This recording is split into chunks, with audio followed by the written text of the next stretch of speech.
Amen. God bless you sa ating beloved co-preacher, Brother Benedict.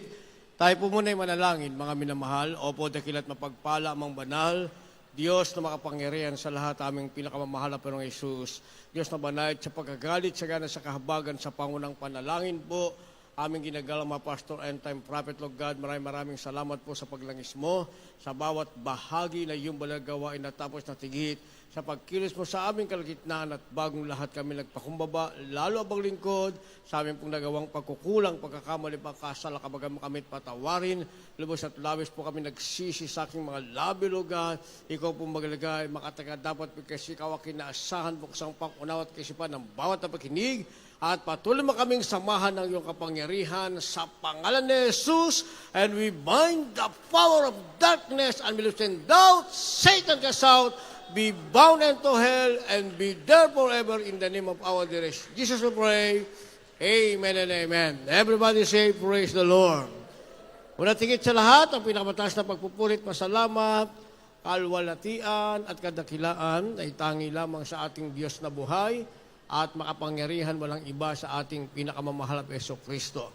At ako po'y nagpaabot ng dobling paggalang sa ating pong beloved Honorable Evangelist Will de Almeida, the end-time prophet of our loving God, and to the whole Almeida family.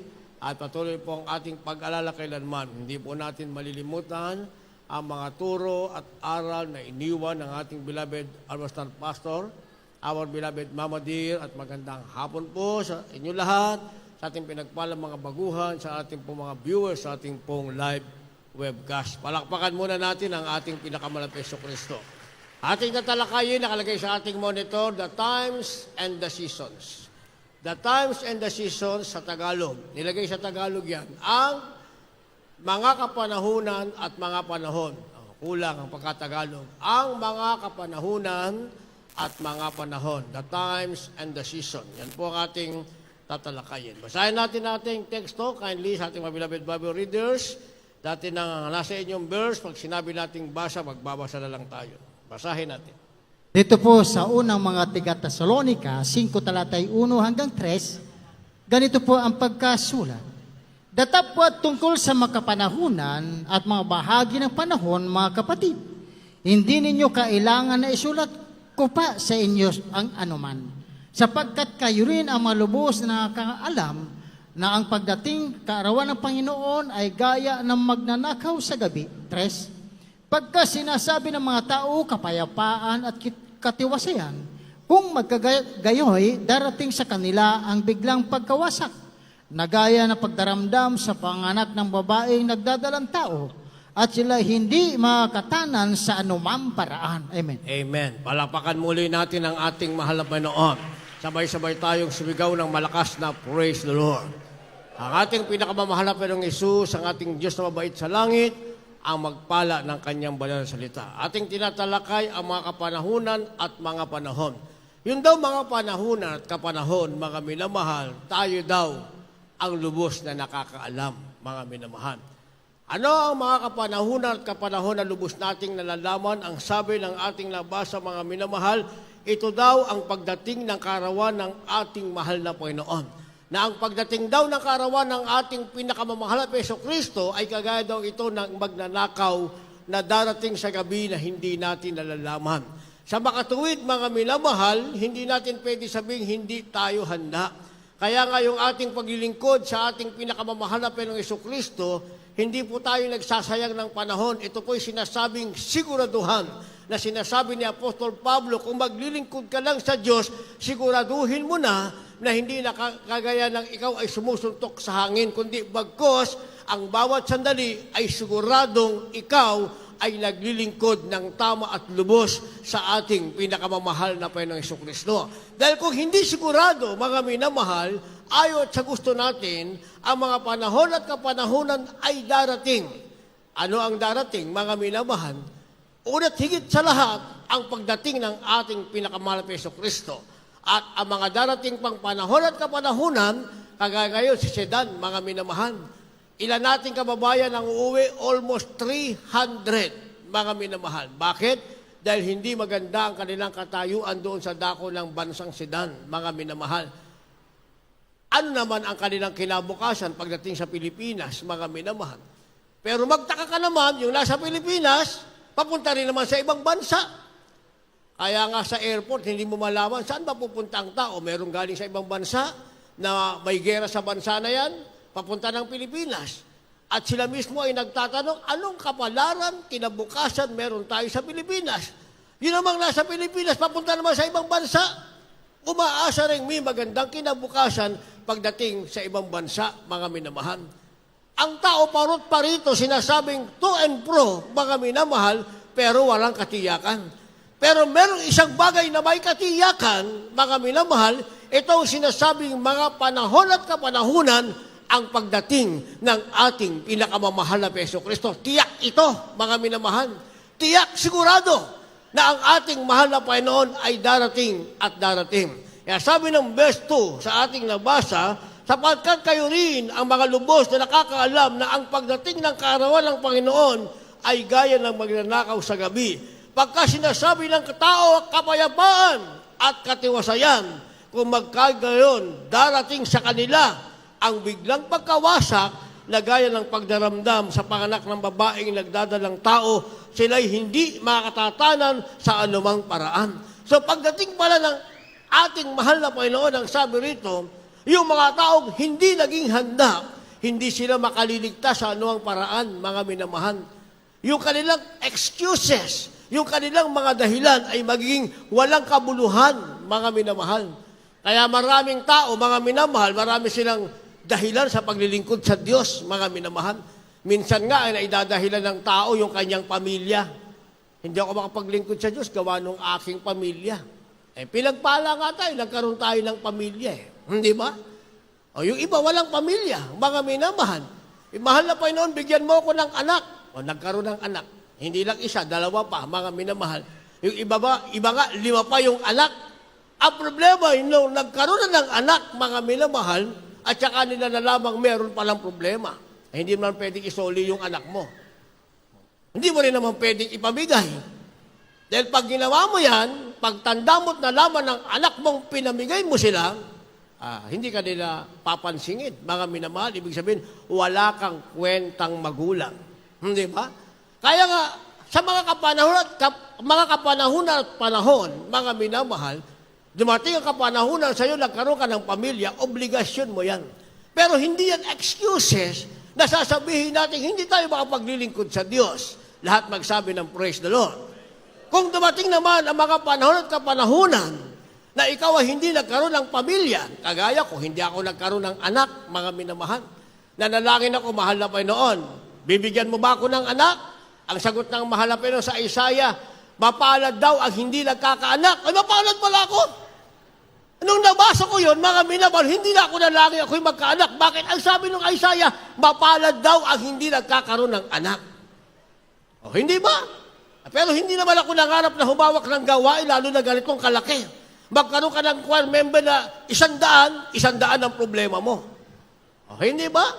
Kaya nga, may pamilya ka, wala kang pamilya, mga minamahal, merong problema ka pa rin.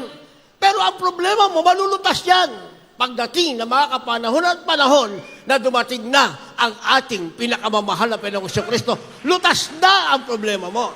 Kung ikaw ay napasama sa pagbabalik ng ating mahal na Panginoon, pero kung hindi ka napasama at naiwan ka sa rapture, mga minamahal, yung problema mo ngayon, madadagdagan niya ng panibagong problema dahil natuklasan mo ang sarili mo, hindi ka pala tagalangit, hanggang lupang Kristiyano ka lang pala. Kaya sabi ng ating nabasa, mga minamahal, ang tao daw ay hindi makatatanan. Hindi sila makaliligtas pagdating ng araw ng pagdating ng ating pinakamamahal na Hesus Kristo. Sino sinasabing hindi makaliligtas?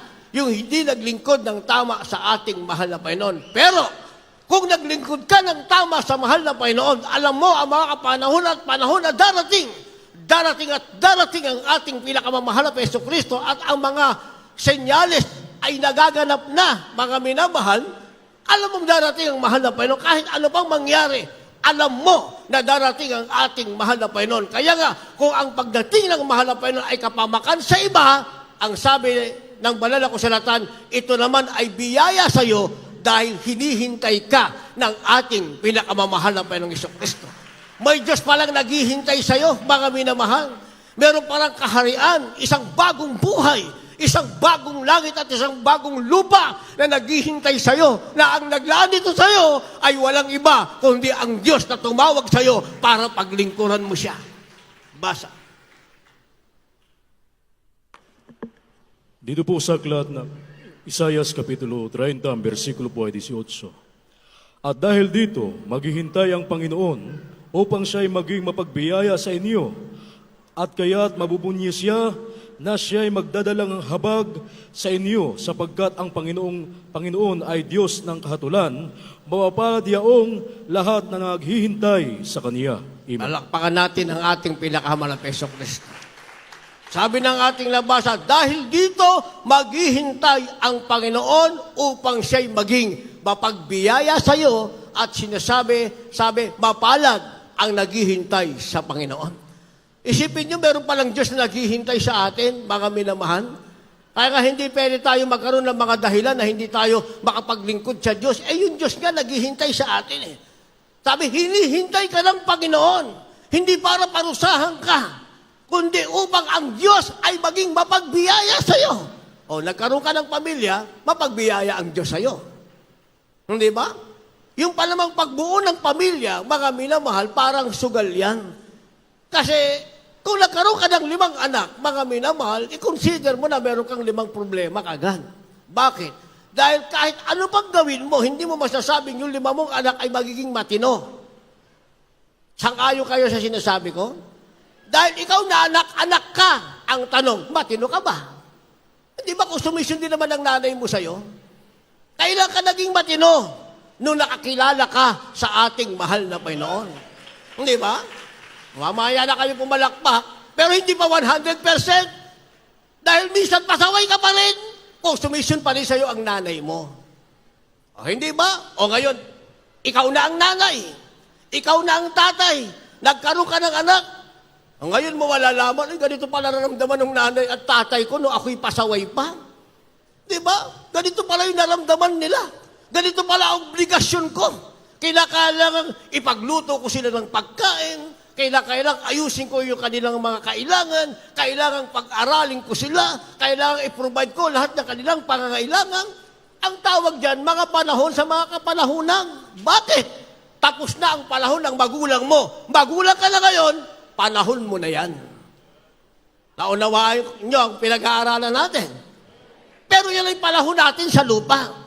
Merong panahon na darating, mga minamahal, ang ating pinakamamahal na Panginoong Jesucristo, kagaya sinasabi ng ating teksto, pero ang sabi ng banal na kasulatan, habang hinihintay mo ang panahon na yan, sabi ng ating nabasa, sa lupa, ang Diyos ay naghihintay sa iyo upang ang Diyos ay maging mapagbiyaya sa iyo. O, meron palang biyaya, mga minamahal, hindi ba? Nagkaroon ka ng pamilya, biyaya yan, nagkaroon ka ng pamilya. Naalala ko, way back 1992, mga minamahal. Meron, prayer warrior pa ako noon, mga minamahal. Meron tayong isang kapatiran, mga minamahal, na pinuntahan namin sa hospital yung anak. Umiiyak siya, mga minamahal, dahil namatay na yung pinuntahan namin sa hospital. At pagkatapos, sabi niya, Brad, meron pang isa sa ward, pinuntahan namin. Yung nasa ward, mga minamahal, ay hindi na rin maganda ang kalagayan. Sabi niya, Brad, pwede ba punta muna din tayo doon sa bahay namin para mailihas yung asawa ko? Kaya pala niyaya pa rin kami sa bahay niya, mga minamahal. Bakit? Dahil meron pa siyang isang nakaburol na anak. Tingnan niyo yung kalagayan, ha? Yung anak niya nakaburol sa bahay. Gusto niyang ilehas yung kanyang asawa para ma-comfort. Yung dinata namin sa ospital, bagong patay niyang anak, at yung isa ay naghihingalo pa. Yung nasa bahay, 4 ang anak niya, ay meron pa ring sakit, mga minamahal. Ang tangi kong natanong, bakit nangyari sa inyo ito? Sabi nung nanay, kasi Brad, hirap na hirap kaming dumalong. Minimum lang naman ang sweldo ng asawa ko. Isipin mo, 4 itong anak namin, bit-bit namin ito, makipaghabulan kami sa jeep. Sabi namin, mahal na pala, mahirap dumalo sa gawain. Kaya naman pala. Bakit kayo ngayon nagrereklamo? Bakit kayo umiyak? Dapat magpasalamat kayo sa mahal na Panginoon. Bakit? Yung isa nakabulol, yung isa patay, yung isa nanghihingal, yung isa may sakit, wala na silang bibitbitin. Kasi yung binigay na biyaya sa kanila ng Diyos, binabawi na ng mahal na Panginoon. Kaya sabi ko, hindi na pala kayo dapat umiyak. Dapat magpasalamat kayo sa mahal na Panginoon. Then lumipas na ang panahon, mga minamahal, siguro mga 25 years, yung una kong sasakyan, dumating sa akin yan ng, kung di ako magkamali, ay 2018, mga minamahal. Meron akong nadaan ng kapatiran, sinakyan ko, at pinasakay ko, sakay na. Salamat po.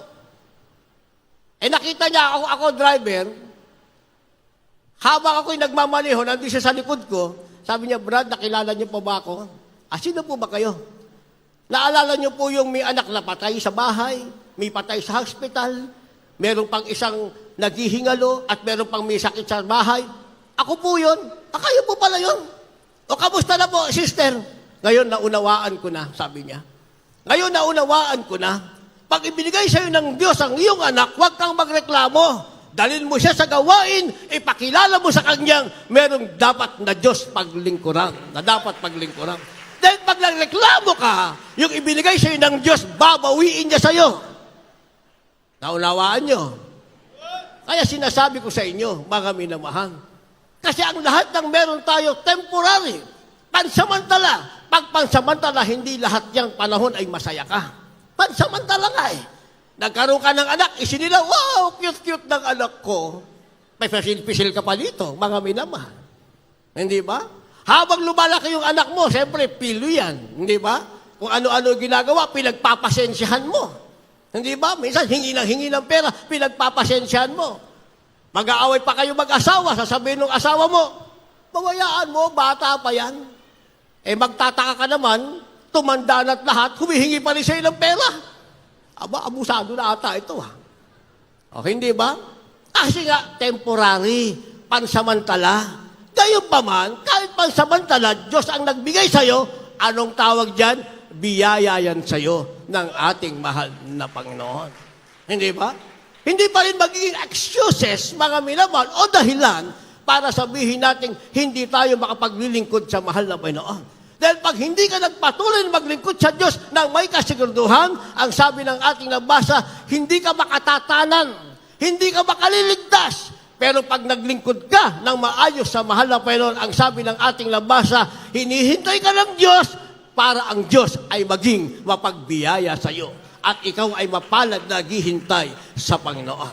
Kaya sabi ng banal na kasulatan, mga minamahal, yun daw nakinig, mga minamahal, yung nakinig sa mahal na Panginoon, pinaglingkuran ng Diyos, sabi ng banal na kasulatan, mga minamahal, sila daw ay dumarating sa tinatawag na kaarawan at kaginhawahan.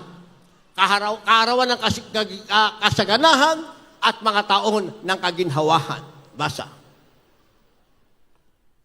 Dito po sa Aklat ng Hope, Kapitulo 36, ang talatay 11 at 12. Kung sila'y makinig at maglingkod sa Kanya, kanilang gugugulin ang kanilang mga kaarawan sa kaginhawahan at ang kanilang mga taon sa kasayahan. Ngunit kung hindi sila mga kinig, sila'y mga mamatay sa pamamagitan ng tabak at sila'y mga matay na walang kaalaman. Dito po sa Aklat ng Exodo, Kapitulo 12, ang talatay 14. At ang araw na ito'y magiging sa inyo'y isang alaala at inyong ipagdiwang na pinakapista sa Panginoon sa buong panahon na inyong lahi ay inyong ipagdiwang na pinakaalala na bilang tuntuning magpakailanman. Amen. Palakpakan natin ng malakas na palakpak ang ating mahal na Panginoon. Lahat magsabi na malakas na praise the Lord.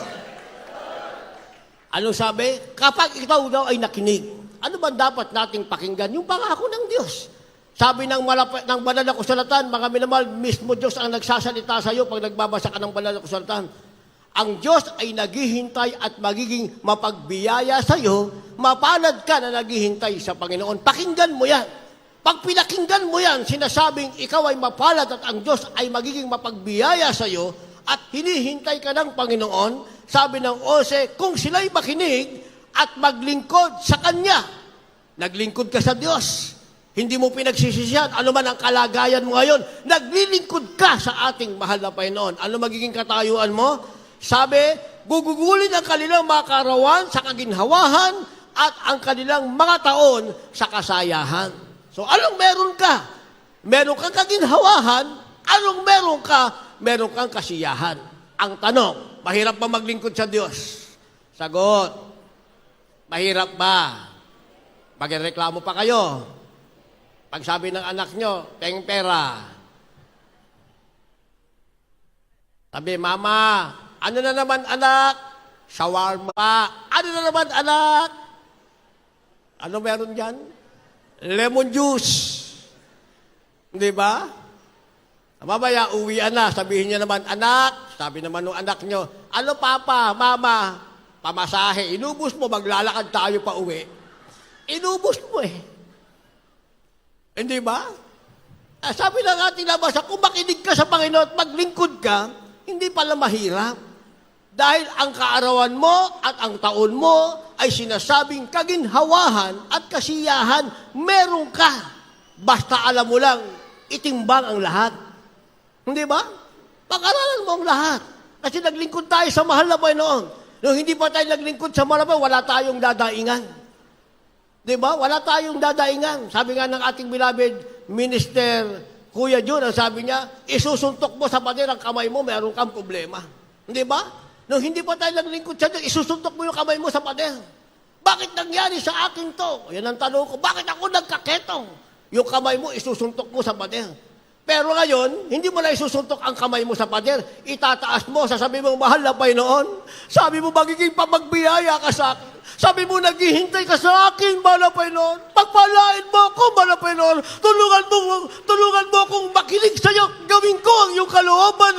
Hinihintay kita, mahal na Panginoon. Kung paano mo ako hinihintay din kita, mahal na Panginoon. Para meron na tayong Diyos na tatawagan ngayon dahil alam natin may Diyos na naghihintay sa atin kung hinihintay natin siya. At ang pagtawag natin sa mahal na Panginoon, sigurado na ang Diyos na ating tatawagan, kilala na natin, Diyos na magiging mapagbiyaya sa atin. Diyos na magbibigay sa atin ng tinatawag na kaarawan ng kaginhawahan at mga taon ng kaginhawahan.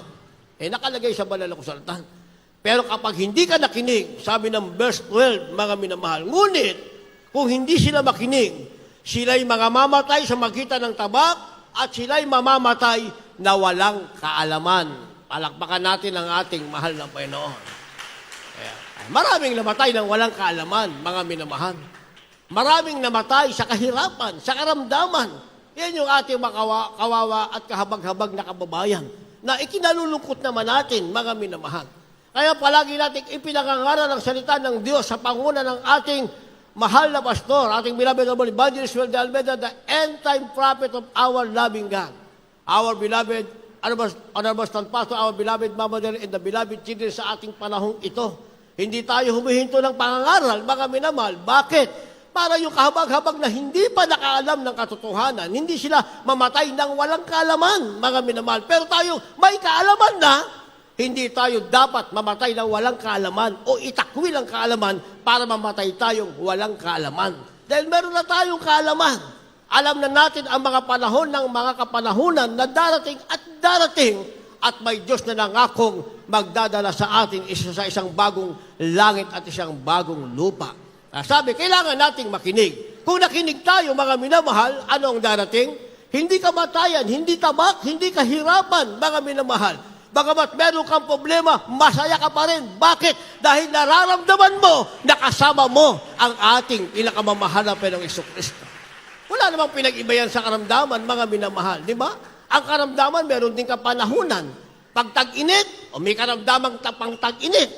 Pag tag-ulan naman, taglamig, may karamdamang pag-taglamig, mga minamahal. At minsan yung ating physical, hindi makaligtas dyan. Dahil tao lang naman tayo, mga minamahal.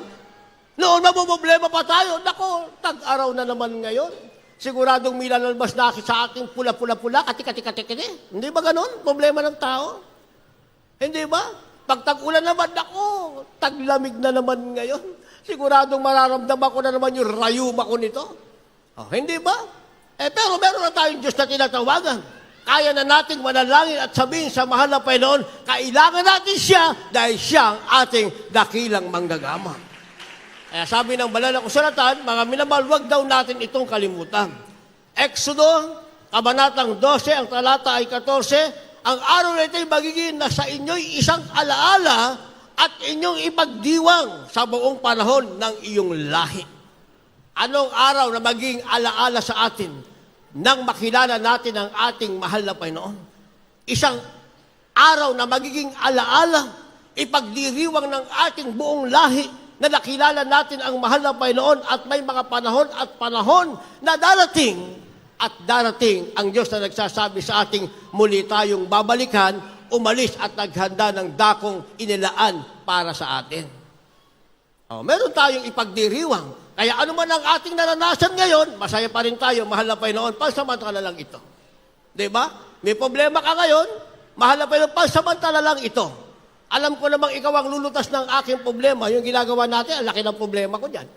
Ginagawa natin, no? Na-delay tayo ng 3 buwan bago tayo nakalipat. Dapat in 6 months time, nakalipat na tayo rito. Na-delay tayo ng 3 buwan. Bakit? Ang kulang natin, lupa.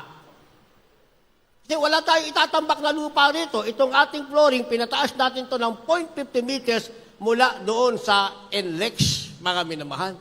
Kaya bahalang NLEX, hindi pa tayo mababaha. Kasi pinataas yan, inuupuan nyo, pinataas natin to ng 0.30.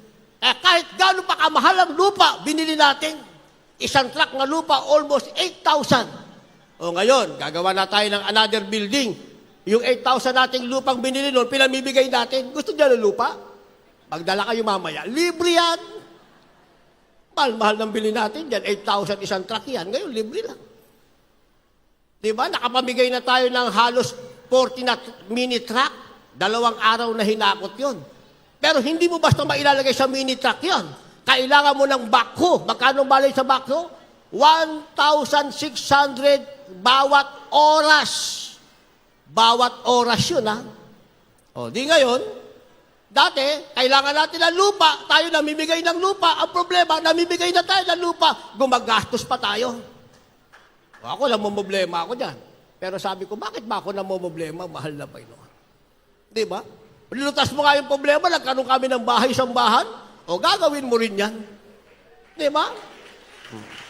Kaya makikita ko yung lupa na yan, namumblema ako. Pakiuwi lang. Siguro kung bawat isa sa inyo magdadala ng kalahating sako, sa dami nyo na yan, siguro, pagbaba ko mamaya, masaya na ako. Wala na yung lupa. Hindi ba? Sige na, pakiuwi nyo yan. Libre lang yan. Pag hindi kayo kumuha sa susunod na linggo, may bayad na yan. Isipin nyo, tayo pa nga pinagbabayad. Hahakutin nila, babayaran natin ng 1,000 ang bawat mini dump truck. 1,000. Kami lang ang magbigay ng lupa, kami pa magbabayad. Ganun talaga yun eh. Hindi ba? Sa mundo marami tayong problema eh. Ako lang problema ako eh. Hindi ba?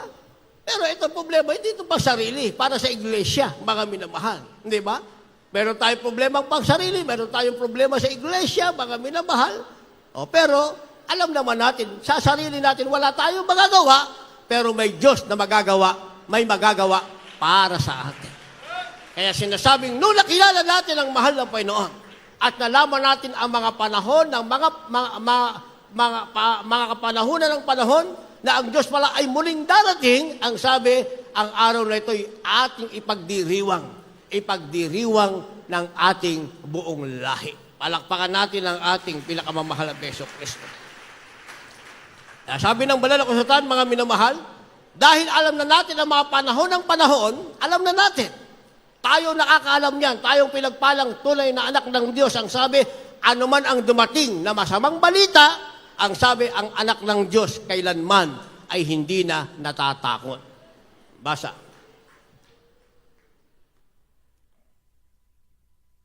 Dito po sa Aklat ng Awit, Kapitulo 112, versikulo 6 hanggang 7. Sapagkat siya hindi makikilos magpakilanman. Ang matuwid ay maalala na walang hanggan. Sa 7, siya hindi matatakot sa masamang balita at ang kanyang puso'y matatatag na tumitiwala sa Panginoon. Amen. Alakpakan natin ang ating mahal na Panginoon. Amen? Yun daw mga anak ng Diyos, mga minamahal, ang sabi, hindi siya matatakot sa masamang balita sapagkat ang kanyang puso ay tumitiwala sa Panginoong Diyos. Kaya nga, ang dapat natin gawin, palagi tayo magtiwala sa ating mahal na Panginoon. Ano man ang mangyari, mga minamahal, ano mang balitang hindi maganda, ano man ang ating napakinggan, mga minamahal, di ba? Ang sabi, huwag kang matakot, kundi ang puso mo, manatili kang nagtitiwala sa ating mahal na Panginoon. Sabi ng verse 6, sapagkat siya'y hindi makikilos magpakailanman. Ikaw na nagtiwala sa Diyos, kailanman hindi ka makikilos, hindi ka magagalaw. Ang sabi, ang matuwid ay maaalalang walang hanggan. Dahil matuwid ka sa harap ng Diyos, aalalahanin kang walang hanggan ng ating pinakamamahal na Yesu Kristo. Hindi ka niya iiwanan. Pangako ng Diyos, hindi ka niya iiwanan, hindi ka niya pababayaan. And finally, sabi ng banal na kasulatan, mga minamahal, tayo ngayon ay merong tinatawag na pag-asa. Pero bago dumating sa atin ang pag-asa, dapat meron tayong pinaghahandaan. Ano ba yung pinaghahandaan natin? Meron ba kayong pinaghahandaan, mga minamahal? Meron ba kayong pinaghahandaan? Minsan pinaghahandaan, swimming. Pag swimming tayo. Naku, masiglang-masigla. Swimming. Magtataka naman kasi swimming lang, kinabukasan, saan sila? Swimming daw uli? Swimming na naman. Walang pagod, kakalangoy. Pero tingnan mo naman, pag nagpuri, ganito magpuri. Pero pag nasa dagat, talaga kang kamay. Pati pa pala yung padyak. Diba? Pero pag puri, hindi ba tayo sa, bakit hindi na ba tayo sa kamay? Maga, kuya, maga. Bakit na maga? Kalalangoy sa dagat. Minsan kasi ganyan tayo eh. Kaya meron tayong tunay at dapat na paghandaan. Ano yun? Basa. Dito po sa Amos 4 talatay 12, ganito po ang pagkasulat. Kaya't ganito ang gagawin ko sa iyo, O Israel, at yaman aking gagawin ito sa iyo, humanda kang salubungin mo ang iyong Diyos, O Israel. Palakpakan natin ang malakas na palakpak ang ating mahal na Panginoon. Lahat magsabi ng praise the Lord. Ito pala ang ating paghahandaan, mga minamahal. Humanda kang salubungin mo ang Panginoong Diyos, O Israel. Ang tawag sa atin, spiritual Israelite. Lalo na yung mga anak nyo, nang isinilang yan, Kristiyano na kayo, mga minamahal. O sila lalo ang tunay na spiritual Israelite. Dahil hindi naman sila sinilang na alam nilang kasalanan. Tayo kasi, bago tayo maging spiritual Israelite, nabuhay muna tayo sa kasalanan. Kaya nga, ang tawag sa atin ay hintil, mga minamahal. Nabautismohan tayo sa pangalan ng ating pinakamalapit Yesu Kristo, naging Israelite tayo, spiritual Israelite. Eh lalo na yung mga anak nyo. Hindi ba? Kahit makulit yan, spiritual Israelite pa rin yan. Nasa inyo na kung paano nyo sila aalagaan, mga minamahal. Kung paano nyo sila tuturuan sa gawain ng ating mahal na Panginoon. Nagtataka naman ako sa iba. Ako nagtataka lang. Bakit yung mga anak nila, mga minamahal, mga binata na, dalaga na, hindi marunong magugas ng plato? Hindi rin marunong maglaba. Kasi ako naranasan namin, sa amin kasi, ang batas nga sa amin, pag 7 taong ka na, dapat marunong ka na ng manalangin. Kaya lang noon, ang panalangin namin, alam na natin yon paulit-ulit. Hindi ba? Pero dapat marunong ka nun. Doon ka magkakaroon ng simulang mag-duty. Kasi 7 taong ka na eh. Ako ang duty ko noon, mga minamahal, sa araw magbunot. Yung bahay namin, bubunutin ko lahat yon. At pagkatapos, pagdating ng gabi, ako ang tagahugas ng plato, mga minamahal. Dahil meron kami mga alagang mga baboy, meron kami ganyan, tagakuha rin ako ng kaning baboy. Yung kapatid ko naman, mga minamahal na pangalay, ang trabaho naman yung sa bahay lang siya. Siya yung tagalaba, mga minamahal. Meron kami kanya-kanyang duty habang lumalaki kami. Meron kami kanya-kanyang duty. Nagtataka lang ako ngayon, mga minamahal, bakit yung mga anak walang duty? Saan ang tatay mo? Mama mo, nasan? Andun po nagugas ng plato. Gugas ng plato. Ay, yung mama mo, nasan? Andun po naglalaba. Ikaw, ano ginagawa mo? Andito po nagsiselfone. Ang sarap ng buhay eh. Sino kaya may kasalanan? Yung anak o yung magulang, mga minamahal? Hindi ba? Kasi hindi marunong magsaing. O magsaing ka na. Magsaing ka. Hindi marunong magsaing. Ang alam lang, bumili ng kanin sa Jollibee. Hindi ka marunong magsaing eh. Hindi ba? Sa amin kasi, kinakailangan ipasa mo ang pagsasaing sa nanay ko. Sabi ng nanay ko, itong pagsaing ha, pag isang gatang, sabi niya, ng nanay ko, susukatin mo. Kung gaano karami yung bigas, lubog mo yung kamay mo, pag angat mo, ganun din yung dami ng tubig. Eh ngayon, mas marunong pa ako sa nanay ko, hindi na ako pasukat-sukat, mga minamahal. Hindi na ako, mas magaling pa ako ngayon sa nanay ko, nanay ko, pasukat-sukat ka pa eh. Mabilis lang naman pala. Isang takal na bigas, isang takal na tubig, tapos na. Pero dalawang klase ang bigas, mga minamahal. Pag bagong ani, mga minamahal, ang ibig sabihin, watery pa yon. Ibig sabihin, sariwa pa. Pag dinagdagan mo ang tubig, ano labas ng bigas mo? Lugaw. Marunong pala kayo. Di ba? Oh. Kaya, eksakto mo lang. Isang takal, isang takal. Doon mo na malalaman kasi ang bigas mo kung lumang bigas na. Pag lumang bigas na, ang ibig sabihin, pag ineksakto mo, ang unang luto mo, matigas, dadagdagan mo ng 1/4 na tubig, ang tubig mo, isang takal at 1/4. Napunta tuloy tayo sa hugasan ng bigas. Kasi nagtataka lang ako sa mga anak kayo, hindi alam ang gawaing bahay, mga minamahal. Hindi alam eh. Pati pag sulsit, tutulong na napunit yung kumot namin. Oh, napunit mo yung punot mo. Ikaw ang manahin yan. Pinunit mo eh. Paano ba na yung manahi? Turo yung nanay ko, ganito, tahi. Ako, marunong din ako manahi. Lahat kami magkakapatid, mga minamahal. Marunong kaming manahi. Eh ngayon, si Ram, Nay, pa, yung kumot ko butas. Ano gagawin? Bili mo akong bago. Ganyan yung mga kabataan ngayon eh. Hindi ba? Kaya tuloy yung mga magulang, hindi na makapaghanda sa pagbabalik ng mahal na Panginoon. Eh sabi ng ating nabasa, ito pa lang paghahandaan natin. Huwag mo na paghandaan yung swimming. Gusto nyo, times 2 pa, ha? Baka may times 3 pa kayo, nakakaya naman sa inyo. Bukas pa naman ng dagat. Diba? Paghandaan mo, sabi, humanda kang salubungin ang Panginoong Diyos. Dahil pag hindi ka naghanda dyan, ang mga panahon ng kapanahunan ay darating at darating, pati ang pagbabalik ng ating mga panahon ay darating. Hindi ka nakahanda, sabi ng ating nabasa, ikaw ay mapapahama. Kung nakahanda ka at nakinig ka, ang sabi, gugugulin mo ang taon na iyong karawan sa kaginhawahan at sa kasiyahan.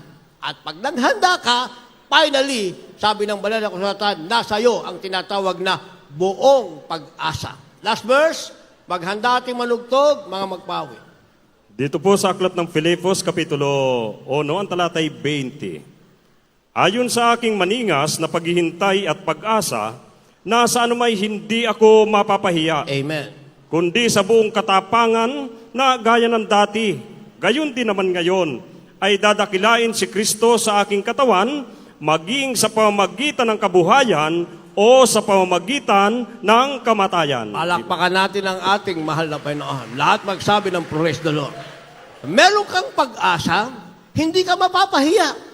At sa katawan mo, dadakilain si Kristo. Abutin ka man ng kamatayan o ng kabuhayan, madadakila sa iyo ang mahal na Panginoon. Kaya yung ating mga mami dito, mga daddy natin, pag nagpatotoo sila, blessed na blessed ako. Dahil alam ko naman, since na nagsimula ang gawain dito, sa may kawayan pa tayo nagkrusada, mga binaw, kasi nandun ako ng first day crusade, at pagkatapos nagkaroon ng susunod na gawain, nandun pa rin ating ginagalang mahal pastor, nandun pa rin ako.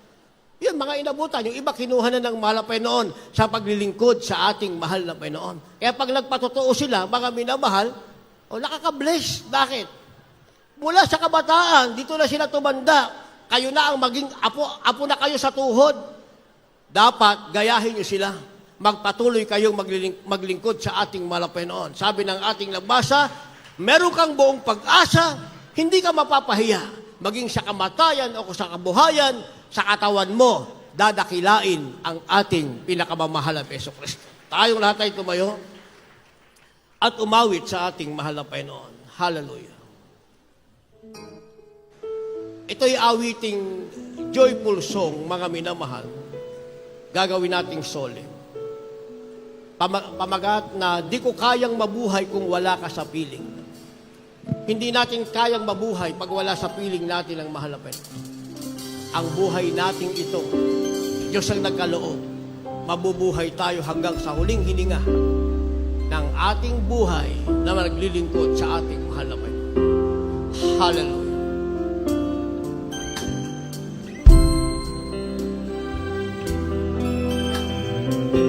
Mga dala niyong baguhan, dali niyo sila sa harapan.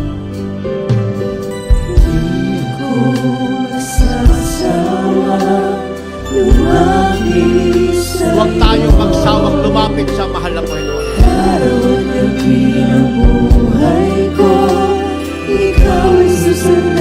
Sa araw at gabi, nais natin ang mahal na Panginoon. Mga dala niyong bisita, dali niyo sila sa harapan.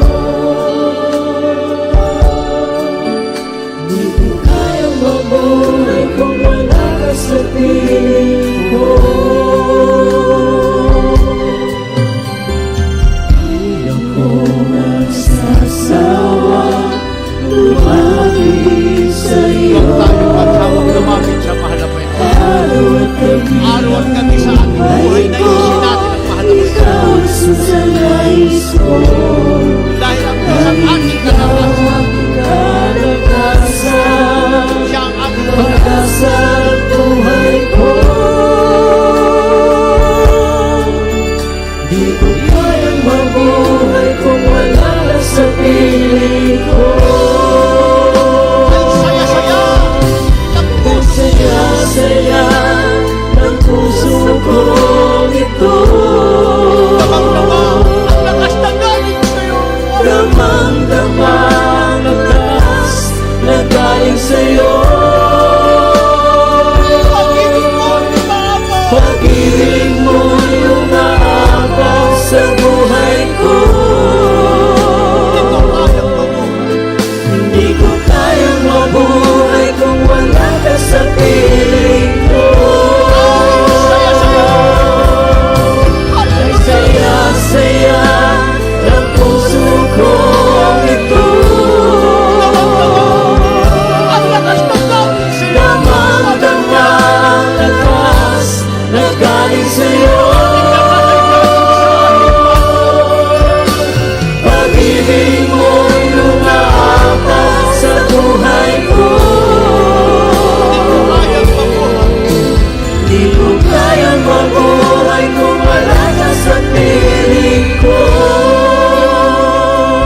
Ulitin natin ang stance. Di ako magsasawang lumapit sa iyo. Ang lumapit tayo sa mahal na Panginoon. Ang Diyos sa atin nag-ihip na Lumapit sa iyo.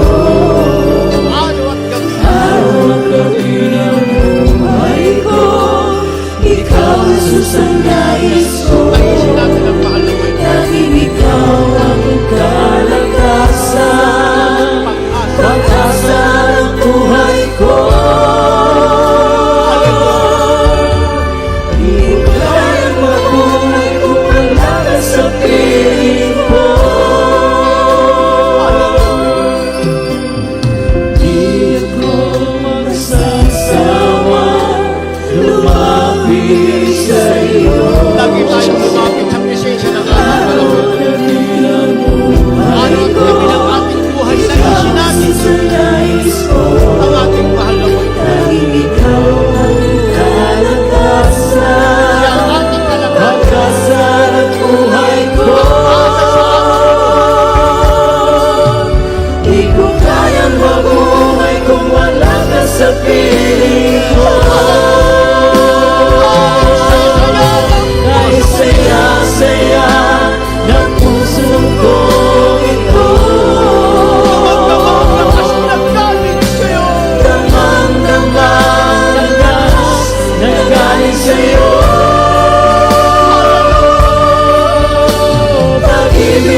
dakilang Diyos, haleluya, haleluya. Sa ating mga minamahal na mga bisita sa araw pong ito, kayo ay totoong pinagpala ng ating mahal na Panginoon. Sapagkat ang Diyos, mga minamahal, na tumawag sa inyo sa araw na ito, siya ay naghihintay upang kayo ay pagpalain ng mahal na Panginoon. Sa inyong paglapit, mga minamahal, kayo ay pinagpalang totoo ng ating dakilang Diyos. Sapagkat alam namin ang mahal na Panginoon mismo ang siyang nagdala sa inyo dito sa tunay na iglesia ng ating mahal na Panginoon. Mga minamahal, kayo po ay saksi ngayon kung paano kumikilos ang ating dakilang Diyos sa buhay ng bawat mananampalataya dito sa Jesus Miracle Crusade International Ministry. Inyo pong napakinggan ang mga banal at makapangyarihang salita ng ating mahal na Panginoon. Maging ang mga buhay at pinagpalang patotoo ng kanyang mga dakilang tanda, mga kababalaghang gawa, mga himala na katuparan ng ipinangako ng mahal na Panginoon na nakasulat sa Biblia. Mga minamahal, kung inyo pong ibigay ang inyong buhay sa mahal na Panginoon, inyong isuko ang inyong buhay sa ating dakilang Diyos, inyong paglilingkuran ang ating mahal na Panginoon, kung paano ang inyong napakinggang mga buhay at pinagpalang patotoo na nangyari dito sa lahat ng mananampalataya na naglilingkod sa mahal na Panginoon. Kayo rin, inyo ring maranasan ang pagpapala at kapangyarihan ng ating dakilang Diyos. Magbabago ang inyong buhay, gagaling ang inyong makaramdaman. Tutugunin ng Diyos ang inyong mga dalangin. Mga minamahal, mayroon pong 4 na reglamento ng kaligtasan, na kung saan ito po, mga minamahal, ang magiging susi upang mabuksan ang mga pintuan ng langit at kayo po ay maging tagapagmana ng walang hanggang buhay. Ang una po, pananampalataya. Kailangan sumampalataya ka sa Diyos, sa nag-iisang Diyos mula sa langit, na bumaba mula sa langit at nahayag bilang isang tao upang magdusa at mamatay sa krus ng Kalbaryo para sa kasalanan ng buong mundo. At nabuhay maguli upang patunayan na siya ang nag-iisang Diyos, wala nang iba, kundi ang ating pinakamamahal na Panginoong Hesukristo. Ang ibig sabihin ng pananampalataya, mga minamahal, paniniwala at pagtitiwala sa ating mahal na Panginoon. Yan ay mababasa natin sa Hebreo, Kapitulo 11, ang versikulo po ay 1. Ang pangalawa po, mga minamahal, ay pagsisisi.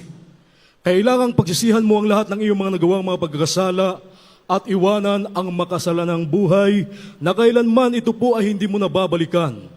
Kapag nakita ng ating dakilang Diyos, nais niyo pong totoong magbago upang maging banal sa harapan ng ating mahal na Panginoon, kayo po ay kanyang tutulungan. Ang pangatlo po ay bautismo sa tubig sa pangalan ng ating pinakamamahal na Panginoong Hesukristo. Yan po ay nakasulat sa Aklat ng mga Gawa, Kapitulo 2, ang bersikulo po ay 38. Ang sabi ng Biblia, magsisi kayo at magbautismo ang bawat isa sa inyo sa pangalan ni Hesukristo sa ikapagpapatawad ng inyong mga kasalanan at tatanggapin ninyo ang kaloob ng Espiritu Santo. Ito po, mga minamahal, ay hindi pag-anib sa panibagong relihiyon o sikta. Hindi po, mga minamahal. Ito po ay pagsasakatuparan kung ano ang isinagawa ng mga apostolis 2,000 taon na po ang nakalipas. Patuloy po nating isasagawa ang tinatawag na bautismo sa tubig sa pangalan ng ating pinakamamahal na Panginoong Hesukristo. Ang sabi ng Biblia, mga minamahal, upang mapatawad ang ating mga kasalanan at tatanggapin natin ang kaloob ng Espiritu Santo. Ang pang-apat po, mga minamahal, ay bautismo ng Espiritu Santo. Hindi na po kayo ang gagawa. Ang ating dakilang Diyos na po ang gagawa, mga minamahal, habang kayo po ay nagpapatuloy sa pagdalo, sa pagsusumikap na ganapin o isagawa ang banal na kalooban ng ating dakilang Diyos. Ang banal na Espiritu may tanda ng pagsasalita ng iba't ibang wika, iyan po, mga minamahal, ay inyong mararanasan. Darating po sa inyo ang ika-4 na reglamento ng kaligtasan, bautismo ng Espiritu Santo. Ang inyo pong isasagawa ngayon, mga minamahal, inyo pong tanggapin ng ating dakilang Diyos. Tayo po ay dadalangin sa mahal na Panginoon. Pakitaas po ang inyong 2 kamay. Tanda po yan ng inyong pagsuko sa harapan ng ating mahal na Panginoon. At banggitin niyo po ang panalangin aking sasabihin kasama po yung tao sa pusong pagsisisi. Sundan niyo po ako sa panalangin aking sasabihin. Sabihin niyo po, dakila at magpala po naming Ama, Diyos na mapangyarihan sa lahat, sa matamis at makapangyarihang pangalan ni Jesus. Mahal na Panginoon, ako po ay isang taong makasalanan. At ako po ay lubos na nagsisisi sa lahat ng aking mga nagawang mga pagkakasala. Mula na ako'y magkaisip hanggang sa mga oras na ito. Mahal na Panginoon, kahabagan mo po ako at patawarin. Linisin mo po ako at hugasan mo po ako ng iyong banal na dugo na umagos doon sa krus ng Kalbaryo. Iligtas mo po ako, maging ang aking mga mahal sa buhay. Gawin mo po kong tunay na Kristiyano sa isip, salita, sa gawa at sa katotohanan. Tagapagmana ng walang hanggang buhay. Ang lahat ng ito'y aking samot dalangin sa matamis at mapangyarihang pangalan ni Jesus na aking tinanggap. Amen. Hallelujah, hallelujah. Mga minamahal, kami na po ang manalangin para sa inyo. Hallelujah. Dakila at magpala po naming Ama, Diyos na mapangyarihan sa lahat. Sa matamis at makapangyarihang pangalan mo, aming pinakamamahal na Panginoong Jesus. Sa anong dalangin ng aming minamahal at ginagalang na Ebanghelista, aming po minamahal na Pastor Will Distrada Almeida, ang iyong banal na propeta. Sa huling kapanahonang ito, dakilang Diyos, kami nagpupuri at nagpapasalamat sa iyo, mahal na Panginoon, sa araw pong ito, sa lahat ng aming mga minamahal na mga bisita na lumapit sa iyo, mahal na Panginoon, at tumanggap sa iyo, dakilang Diyos, kahabagan mo sila at pagpalain, mahal na Panginoon, iligtas mo sila, maging ang kanilang mga mahal sa buhay, isulat mo ng malinaw ang kanilang pangalan sa aklat ng buhay. Diyan sa langit, gawin mo po silang tunay na Kristiyano sa isip, salita, sa gawa at sa katotohanan, pagkalooban mo, dakilang Diyos, ng pagkakataon na sila'y aming makasama sa paglilingkod sa iyo hanggang sa iyong maligayang pagbabalik. Ang lahat ng ito'y aming samot dalangin sa matamis at makapangyarihang pangalan ni Jesus. Hallelujah, hallelujah, hallelujah. Mga minamahal, tuloy-tuloy na po tayo sa lahat po ng ating mga pangangailangan at ang buong pagkataon po ay akin na pong ipinagkakaloob sa ating beloved ordained preacher, Fred Ignacio, para po sa ating prayer for the sick.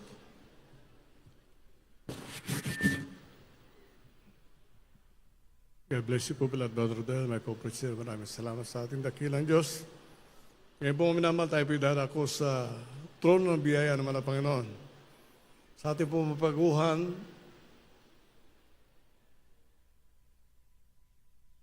subukin yung kabutihan ng ating dakilang Diyos. Magkaroon kayo ng pananampalataya. Ano man ang iyong problema, ano man ang karamdaman, pagagalingin niyo naman ang Panginoon. Diyos ang bela lang sa atin, Diyos ang magpapagaling. Kung ikaw ay may sasakyan Toyota, dadali mo ba sa Mitsubishi? Siyempre hindi. Dadali mo sa Toyota. Kung Honda, dadali mo sa Honda. Ganon din, pag ikay anak ng Diyos, hihingi ka sa Panginoon ng kagalingan, pagagalingin ka ng Diyos na may lalang sa'yo. Kaya lang minsan, mga minamahal, yung po pinangangaral, maaari siguro hindi pinapakinggan o binabaliwala. Nakita ko sa TV screen, minamahal. Ang sabi, kung ang Tagalog ng salitang iunat ay paganoon na, ewan ko lang. Pero alam kong iunat, itaas ang kamay. Amen po ba? Wala akong narinig na turo na iunat, nakaganon. Parang nanunumpa sa watawat. Subukin po natin, minamahal, with all faith that we have, lahat ng pananampalataya na meron tayo, gawin natin ngayon, hingin natin sa ating dakilan sa kagalingan ng ating karamdaman, kalutasan ng problema, o salvation of our loved ones. Bigyan tayo ng ating dakilan Diyos ng ating mga pangailangan. Kung tayo nagkukulang sa pananalapi, hingin natin sa ating dakilang Diyos, bagamat alam na Panginoon yun. Ngayon po, mga minamahal, sabi ko sa iyo, humingi kayo sa Diyos na may panampalataya at tamang pananalangin at ang Diyos ay tutugon. Kung hindi ka mananalangin ng tama, isang tsak na bagay, wala pang rapture. Hanggang sa matutunan natin lahat yan, minamahal. Hanggang matutunan natin lahat. Manalangin po tayo. Opo, dakila namin ang mga Diyos na makapangyarihan sa iyong pangalan, aming pinakamamahal na Sus. Pinakamamahal Panginoon, sa paunot panalangin po ng aming minamahal, ginagawa Pastor Evangelista Willis Tatanbeda, yung banal na propeta. Narito kami sa iyong banal na harapan, nagpapakumbaba, nagsusumamo sa iyo, humihingi ng tawad sa lahat po ng pagkukulang, sa mga kainaang napagbigyan, patawad po mala Panginoon. Dalangin po namin, Lord Diyos, hallelujah, ang kalakas at kalusugan. Pag-iingat, pagpamala, mahabang buhay sa aming minamahal, ginagawa Pastor, ang iyong pong banal na propeta, the beloved children, children-in-law, grandchildren, and great-grandchildren, sa lahat po ng mga ngaral, lahat po ng mga gagawa, minala kapatiran sa buong daigdig. Pagpalain mo kami sa araw na ito, bless us, O God, tugunin yung panalangin po namin, batid po namin, O Diyos, na hindi po maiksi yung kamay, hindi mo ipagkaloob ang pangailangan ng bawat isa, at hindi po malayo yung padilig na hindi mo mapakinggan na hinaing ng anak, at sa iyong makapangyarihan ang pangalan namin sinasaway, at di mo yung karamdaman, demons of sickness and disease, demons of problems, demons of unbelief and doubts, cast out, cast out, cast out. Sickness has begun, be healed right now, in Jesus' mighty name we pray. Hallelujah, praise the Lord, be healed right now, in Jesus' mighty name we pray. Hallelujah, praise the Lord. Magkaroon kayo ng pananampalataya. Bakit minamahal? Ang alok ng Diyos ay kaligtasan para sa bawat isa na lumalapit sa Kanya. Ngunit yung kagalingan ng iyong karamdaman, ibibigay niya sa iyo kung meron kang pananampalataya. Kung minsan kasi, meron yung nasave sa gawain, 11 ang karamdaman. Yung siyam na minor na karamdaman niya pinagaling. May naiwan pa, 2 ay 3. 2. Nagtanong siya, Panginoon, bakit hindi pa gumagaling? Sabi niya, kung gumaling ka na, hindi ka na babalik sa gawain. Kaya mga minamahal, ito po ang tanda po natin, sapagkat tayo po'y datihan na ng mananampalataya, hingin natin ang kailangan natin sa ating dakilang Diyos at ang Diyos ay tutugon. Sisigaw tayo ngayon, hallelujah, praise the Lord, 3 beses, kasabay po ng paglundag. Gawin po natin, hallelujah, praise the Lord, hallelujah, praise the Lord, hallelujah, praise the Lord. Palakpakan po natin ating dakilang Diyos. Maraming salamat sa ating mga Panginoon. At ang payo ko sa mga baguhan, minamahal ko, magpabautismo po kayo. Tayo po idadako sa mga announcement to our beloved brother Bobby Aceros, Pescat.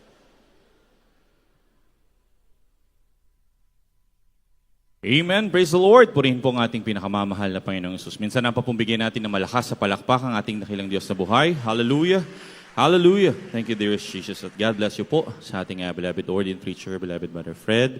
At tayo po ay patuloy nagpupuri at nagpapasalamat sa ating pinakamamahal na Panginoong Yesus sa malayang oras po na tayo po ay nakakapagsagawa ng ating mga pinagpalang banal na gawain, kasabay po ang ating mga live streaming, ang ating mga live webcast. At para po sa ating announcement, ang ating mga schedule po ng ating banal na gawain, katulad po ngayon, araw ng linggo, ang ating Sunday General Service, kaninang alas 10 po ng umaga, tayo ay nagsimula. Tatapos ng ganitong oras, alas 4 hanggang alas 4:30 ng hapon.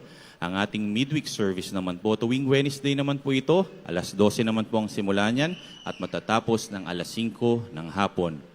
Ang ating Friday service naman po, nananatiling alas 12 ng tanghali ang simula at matatapos naman po ng hanggang alas 5 ng hapon. At para po sa naaabot ng ating mga live streaming, ating mga kababayan na nanonood po ng ating mga live webcast, kayo po ay malugod nating inaaniyahan. Kayo po ay dumalo sa ating mga isinasagawang banal na gawain. Ang ating address, Jesus Miracle Crusade International Ministry, Marilao Outreach. Tayo po ay matatagpuan sa T. Mendoza Street, Barangay Saug, Marilao, Bulacan. Sa mundo naman po ng radyo, tayo ay araw-araw napapahinggan mula Lunes yan hanggang Sabado. Ang oras po niyan ay alas 11 ng gabi at matatapos ng alas 12 ng madaling araw. Ang ating banal na gawain, the Jesus Miracle Hour. Tayo po ay mapapahinggan sa DZME 1530 kHz. At tuwing Sabado naman po, tayo ay napapanood sa telebisyon. Tunay nga pong napakarami ang naligtas, nakakilala sa ating pinakamamahal na Panginoon sa pamamagitan po ng ating TV program. Kaya po patuloy nating subaybayan at panoorin ang ating TV program. Alas 10:30 po ng gabi sa PTV Channel 4 at matatapos ng alas 12 ng madaling araw. Ang ating naman po mga pinagpalang social media accounts kung saan po natin napapanood ang ating mga live streaming, ating mga live webcast, Facebook account, YouTube account, JMCIM Marilao. Ulitin ko lamang po, JMCIM Marilao. Purihin po ang ating pinakamamahal na Panginoong Isus at dito po natatapos ang ating pinagpalang banal na gawain sa hapong ito. At upang ipanalangin po ang ating pansamantalang pagtatapos at paghiwahiwalay, para po sa ating closing prayer, ibinibigay ko po ang buong pagkakataon sa ating beloved Brother Noel. Hallelujah! Hallelujah! Thank you, dearest Jesus. Purihin na dakila Diyos. God bless you, ating beloved Babi Sir Diyos. Hallelujah. Maraming mahal tayo manalangin. Hallelujah. O dakila Diyos sa mamanala at pinakamalapad ni Jesus, Diyos manahit sa pagkagalit sa gana sa kahabagan, sa pangungunat na lang, mahal at ginagalang ibangilisto, listahan namin. Dakila Diyos, maraming salamat, malapad siya ipatumay paggabay sa paglangis mo sa bawat yugto ng manalagawain sa araw na rin, malapay nun, na yung pinagpala, malapay nun. Maraming salamat, dakila Diyos, sa papuring awitin, dakila Diyos, maging sa mga awitin ng beloved choir, malapay nun. Hallelujah, maging sa buhay na patuto, malapay nun, na yung pinagpala sa iyong mga anak. Maraming salamat, malapay nun. Higit sa lahat, ang iyong banal na salita, di nila mag-aral sa araw na ito, mahal pa noon. Naging karagdagan, mahal pa noon, kalakasan namin sa paglilingkod namin sa iyo, mahal pa noon. At higit sa lahat, mahal pa noon, ang iyong matamis sa presensya, kailan ba hindi yung pinagkakait sa bawat isa sa amin, mahal pa noon. Maraming salamat, mahal pa noon, sa iyong kabutihan kaglakan, mula sa iyo, mahal pa noon. Dalahan namin sa mahal pa noon sa aming pag-uwi, sa kaya tahanan, mahal pa noon. Ingatan mo bawat isa sa amin, mahal pa noon. Parating mo malhati sa kaya tahanan, mahal pa noon. Pagpalaan mo kami, dakila Diyos. Ito ang sound panalangin sa matamis at makapangyarihang pangalan ni Jesus.